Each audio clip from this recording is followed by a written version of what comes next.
بسم اللہ الرحمن الرحیم اللہم صلی علی سیدنا و مولانا محمد بارک وسلم صلاۃ و سلام علیک یا رسول اللہ صلی اللہ تعالی علیہ وآلہ وسلم۔ تفسیر کے سلسلے میں سورہ بقرہ کی آیت نمبر 79 اللہ رب العزت ارشاد فرما رہا ہے، فویل للذین یکتبون الکتاب بایدیہم، تو خرابی ہے ان کے لیے جو کتاب اپنے ہاتھ سے لکھیں، ثم یقولون ھذا من عند اللہ، پھر کہہ دیں یہ خدا کے پاس سے ہے، لیشتروا بہ ثمنا قلیلا، کہ اس کے عوض تھوڑے دام حاصل کریں، فویل لہم مما کتبت ایدیہم، تو خرابی ہے ان کے لیے ان کے ہاتھ کے لکھے سے، وویل لہم مما یکسبون، اور خرابی ان کے لیے اس کمائی سے۔ پچھلی آیتوں میں یہ بات گزر چکی ہے کہ یہودی اللہ کی کتاب یعنی توریت میں بہت سارا ہیر پھیر کرتے تھے، خاص کر حضور صلی اللہ علیہ وسلم کے بارے میں جو باتیں اس میں لکھی تھیں ان باتوں کو وہ بدل دیتے تھے۔ مثلا حضور صلی اللہ علیہ وسلم کے حلیہ شریف کے بارے میں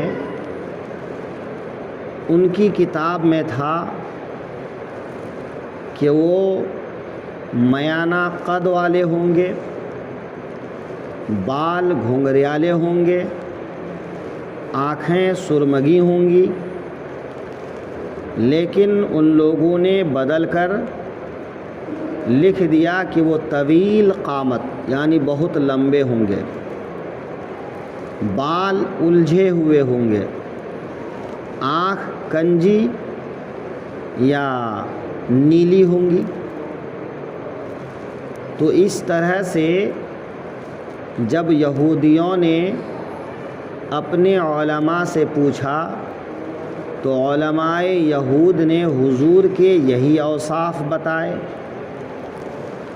اب جب حضور مدینے میں تشریف لے گئے اور یہودیوں نے دیکھا تو ان کی کتاب میں بتائی ہوئی علامت کے مطابق بالکل بھی نہیں تھے، کہ وہ طویل قامت نہیں تھے، بال الجھا ہوا نہیں تھا، آنکھیں نیلی نہیں تھیں۔ تو اب ان کے دل میں شبہ پیدا ہوا کہ یہ دعوے رسالت میں سچے ہیں کہ نہیں ہیں۔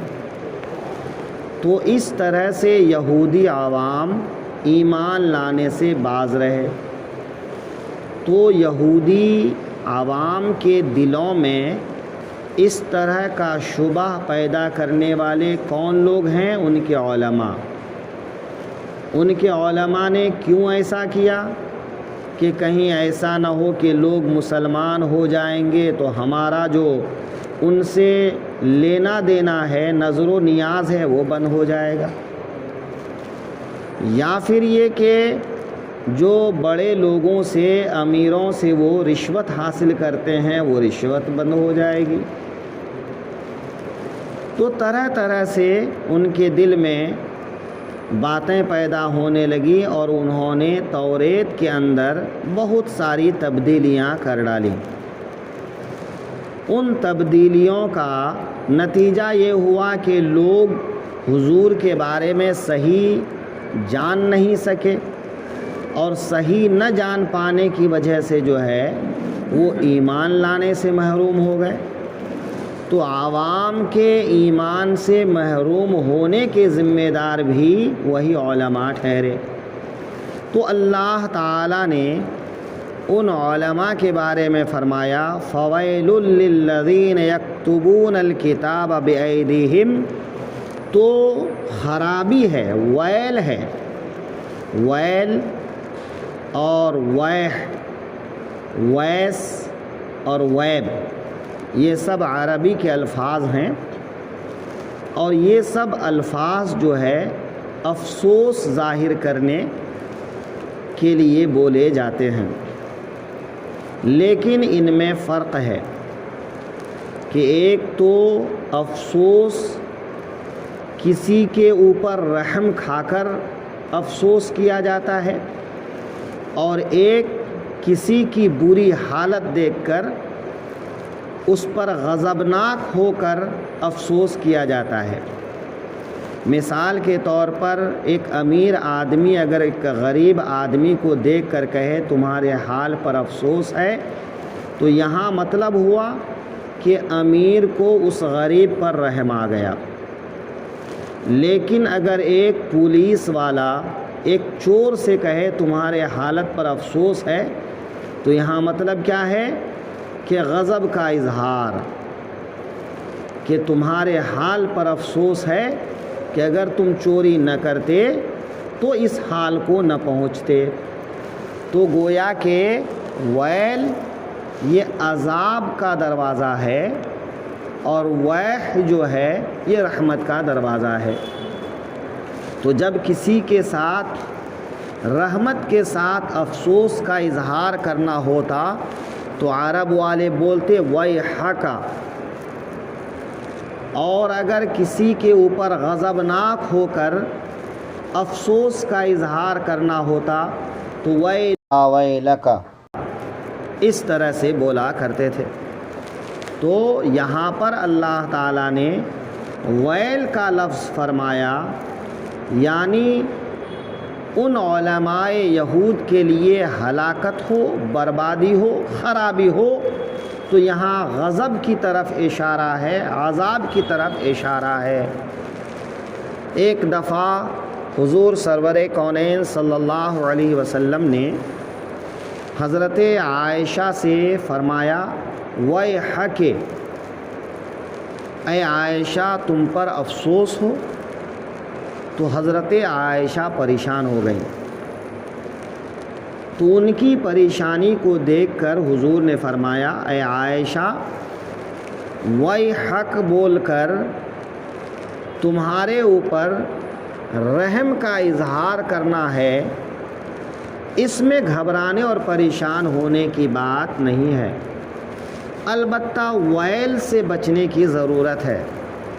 تو قرآن پاک میں کئی لوگوں کے لیے ویل کا لفظ استعمال ہوا ہے، جیسا کہ انہی یہودیوں کے لیے جنہوں نے تحریف کیا اپنی کتاب میں، یا وہ نمازی جو اپنی نماز کو وقت گزار کر پڑھتے ہیں۔ تو اس طرح سے کم تولنے والے لوگ، یا اس طرح کے بہت سارے لوگ ہیں جن کے بارے میں ویل کا لفظ قرآن پاک میں آیا ہے۔ ویل کسے کہتے ہیں؟ تو ویل کے معنی کے بارے میں بھی مختلف قول ہے۔ ایک روایت کے مطابق وہ جہنم میں آگ کا ایک پہاڑ ہے کہ وہ مجرموں کے اوپر گرا دیا جائے گا اور مجرم چکناچور ہو جائیں گے۔ ایک روایت کے مطابق جہنم میں ایک غار ہے کہ جہنمی کو اس میں ڈال دیا جائے گا۔ ایک روایت کے مطابق جہنم کی ایک نہر ہے جس میں خون اور پیپ جہنمیوں کے بہتے ہوں گے، اور ایک روایت کے مطابق جہنم کہ ایک کنویں کا نام ہے جو ویل ہے، کہ جب جہنمی کو اس میں ڈالا جائے گا تو 40 برس تک وہ تہ تک نہیں پہنچے گا، اتنا گہرا ہوگا۔ تو لہٰذا ویل مختلف معنی کے لیے بولا گیا ہے۔ حضرت عبداللہ ابن عباس سے مروی ہے کہ ویل دردناک عذاب ہے۔ تو اگر ویل کو الگ الگ جہنمیوں کو الگ الگ معنی کے لیے بیان کیا جائے تو درست ہوگا کہ بھئی کسی مجرم کے لیے پہاڑ کے نیچے دبانا، کسی مجرم کو نہر میں گرا دینا، غار میں گرا دینا، کسی مجرم کو کنویں میں گرانا، کسی مجرم کو خون اور پیپ پلانا، تو الگ الگ مجرموں کے لیے الگ الگ سزا ہے اور اس کو الگ الگ لحاظ سے ویل کا لفظ بولا گیا ہے۔ لہٰذا اس میں بڑا دردناک عذاب ہے۔ ویل اشارہ ہے کہ جن کے لیے بھی ویل کہا گیا ہے ان کے لیے دردناک عذاب ہے۔ تو یہاں دردناک عذاب کس کے لیے ہے؟ ان یہودیوں کے لیے جو کتاب کو یعنی اللہ کی کتاب کو اپنے ہاتھوں سے لکھتے تھے۔ اپنے ہاتھوں سے لکھتے تھے مطلب کہ اپنے مطلب کی بات اس میں لکھتے تھے، کہ یا تو بڑے مالداروں کے لیے احکام نرم کر دیتے تھے، یا یہ کہ حضور کے اوصاف بدل ڈالتے تھے۔ تو جو بھی ان کے فائدے کا کام ہوتا اس فائدے کے کام کے لیے وہ کتاب اللہ میں تبدیلی کر دیتے۔ تو ایسے کتاب کے لکھنے والے، ایسے کتاب کو چھاپنے والے، ایسے کتاب کو دوسروں تک پہنچانے والے سب اس کے مستحق اور حقدار ہیں۔ اچھا، یہ کام وہ اپنے ہاتھ سے کرتے تھے، یہ نہیں کہ وہ کسی اور سے کروا لیتے تھے یا انجانے میں کر لیتے تھے۔ وہ جانتے تھے، سمجھتے تھے، لیکن جان بوجھ کر وہ ایسا کیا کرتے تھے۔ تو اللہ تعالیٰ نے فرمایا کہ خرابی ہے ان کے لیے جو کتاب اپنے ہاتھ سے لکھیں۔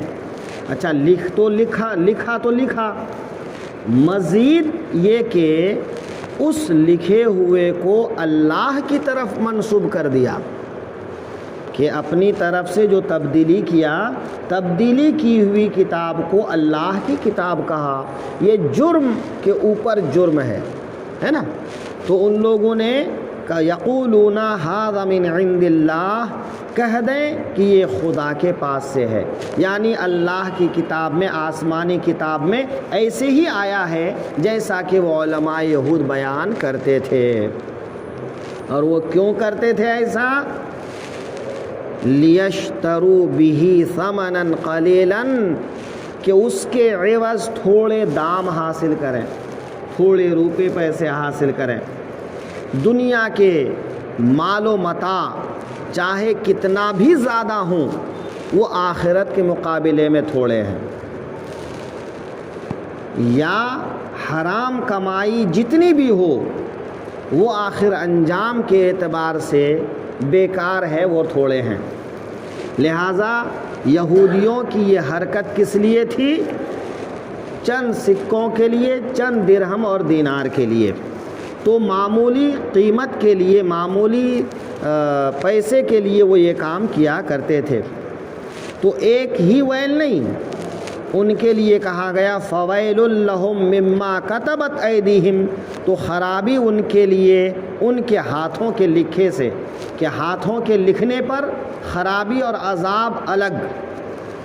وویل لہم مما یکسبون، اور خرابی ان کے لیے اس کمائی سے، تو جو کما رہے ہیں اس پر ایک الگ سے ویل۔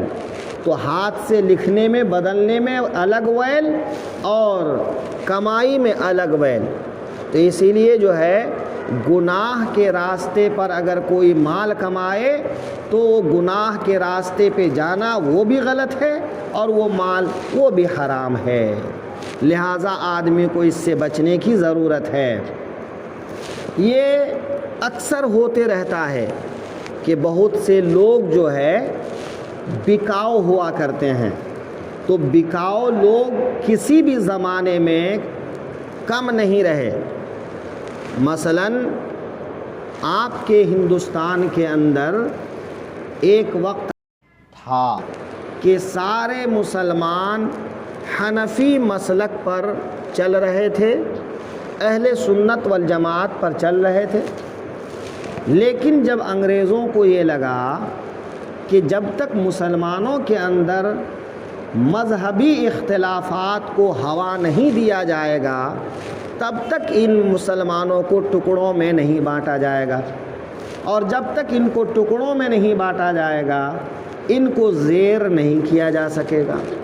تو کچھ لوگوں کو خرید لیا، اور پھر ان لوگوں نے کتاب محمد ابن عبد الوہاب نجدی کی کتاب کا ترجمہ کیا، اس کتاب کو شائع کیا، اور پھر انگریز کے اشارے پر ماہانہ تنخواہ لے کر ان لوگوں نے کتابیں لکھی، اور قرآن و حدیث کی ایسی معنوی تحریف کی کہ پورے ہندوستان کے اندر فرقہ واریت پیدا ہو گئی، اور اس فرقہ واریت نے اتنا زور پکڑا کہ آج ہر گھر ہر محلہ فرقہ واریت کی زد میں ہے۔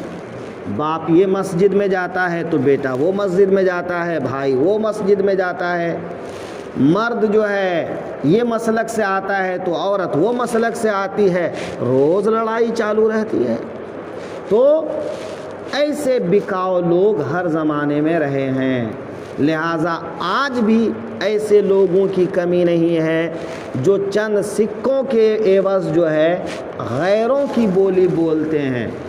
تو ایسے لوگوں کے لیے ویل ہے جو اپنے مذہب، اپنی ملت، اپنی قوم کی فکر نہ کرے بلکہ چند سکوں کے لیے غیروں کی زبان بولے، تو ایسے لوگوں کے لیے ویل ہے، یعنی ان کے لیے دنیا میں بھی خرابی ہے اور ان کے لیے آخرت میں بھی خرابی ہے۔